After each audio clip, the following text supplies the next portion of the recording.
Hello my wonderful students, Shalab this side.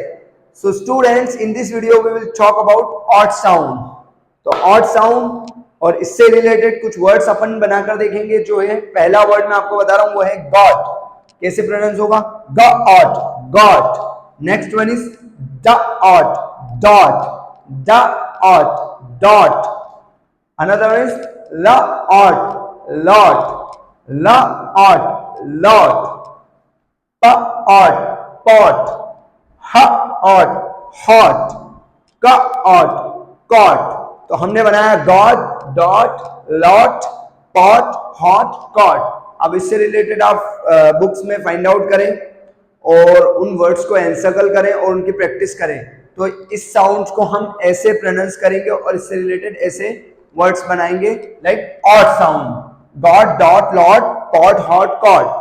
सो इस video में guys इतना ही।